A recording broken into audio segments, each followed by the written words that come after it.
Tara, sara na lang ako guys. Hello sa inyo mga kasari, welcome back sa aking YouTube channel. So wala tayo guys masyadong ganap dito sa sari-sari store. So dahil napakatumal, sarap na lang matulog at magsara. Pero dahil hindi natin ugali mga kasari na kahit walang bumibili ay nagsasara tayo. Kasi tayo bilang isang tindera is mahinayang tayo guys. Kahit walang bumibili is matyaga tayo. Pero kapag ganito naman katumal, ang sarap na lang matulog. Nakakaantok pa naman mga kasari kapag ganitong oras. Anong oras na ba? Mag-aalas 2 mga kasari ng hapon. Grabe ang antok. Tinamaan ako ng antok.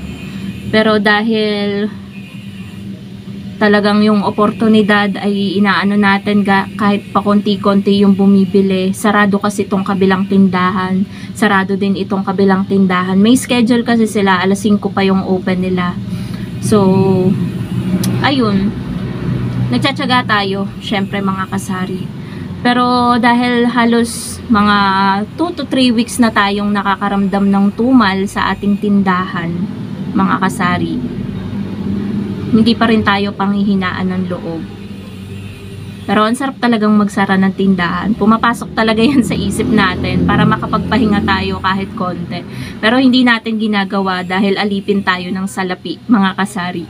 May mga bayarin tayo na kailangang bayaran. Medyo malapit na yung due date, kaya kailangan nating magtiyaga. So wala tayong karapatan magreklamo.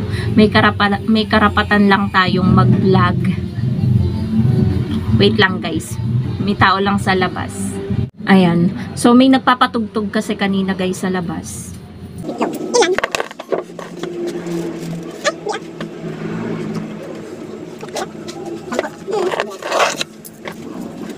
So yan mga kasari, kahit papano 10 piso may benta tayo. Isang itlog.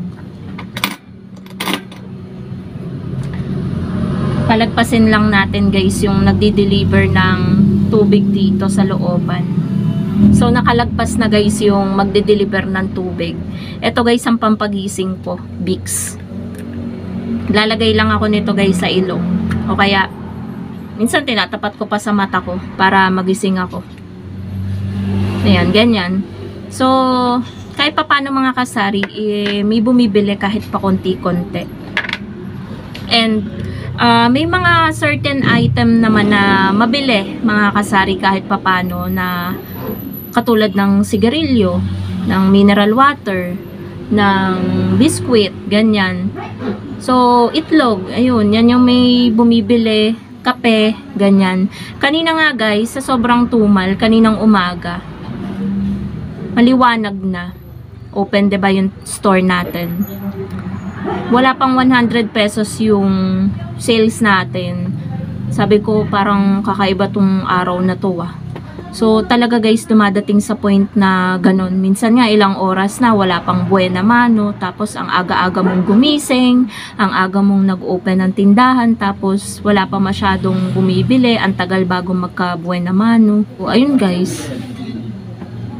May tao lang guys dito sa labas. Kaya medyo hinihinaan ko lang yung boses ko. So, ayan, chill-chill lang tayo. Ganyan-ganyan. Upo-upo. Habang nag-aantay ng pakonti-konting customer. Ganyan. GCash, kahit papano, meron na tayong 266 na kita. Okay na din yan, kahit pakonti-konti. Wala na naman pong sabong ngayon. Sobrang tumal na talaga ng sabungan mga kasari.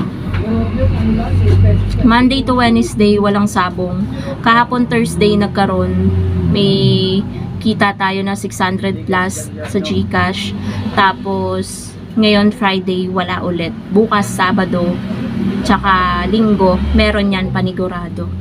Pero kahit Sabado or Linggo, mga kasari, sobrang konti na lang din ang nagpapa GCash sa akin. So, kahit papano, is fighting pa din tayo, mga kasari. Huwag tayong panghihinaan ng loob. So, ayun. Napakaingay talaga ng mga sasakyan dito, guys. Mga tambutso. Kaya minsan talaga maririndi kayo sa vlog ko. Is wala masyadong kulang sa paninda natin. May ilang paninda lang na ubos na.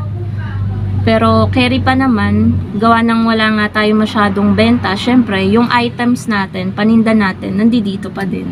Yan o. Madami pa rin tayong paninda. Kaya hindi natin kailangan mamili. Pero tingin ko guys, may mga ilang item na kailangan na nating pamilihin.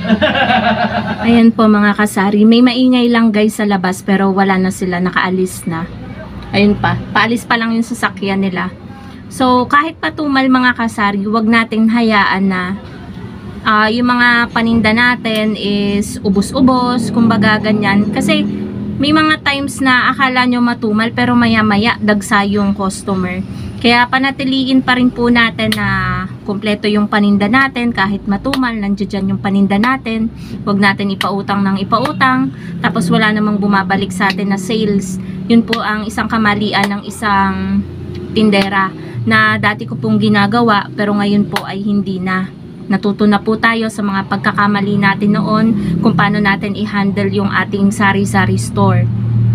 Kasi ayaw naman nating humantong mga kasari sa pagsasara, pagkalugi ng ating negosyo dahil ito lang naman yung pinagkukunan natin.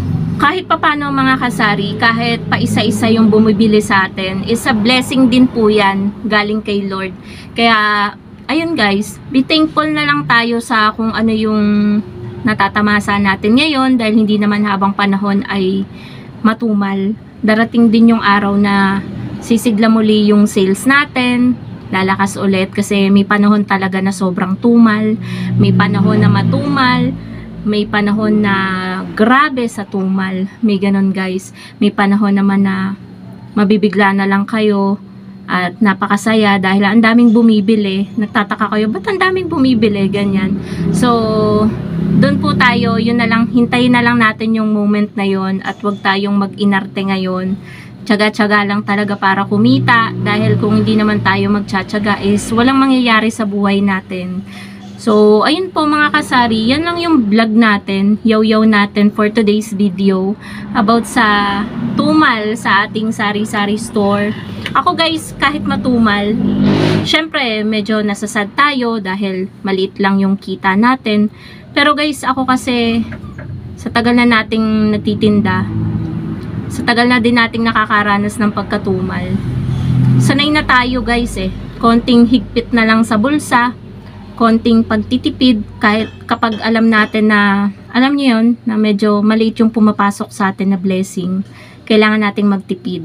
Tsaka na tayo magwaldas, mabili yung mga gusto natin kapag medyo nakaluwag-luwag na tayo. So, ayun po mga kasari, dito ko na rin po tatapusin ang aking vlog. Thank you so much for watching. Hindi lang po ako nakakaranas ng pagkatumal, sobrang dami din pong negosyante ang nakakaranas ng pagkatumal ngayon. Bye guys!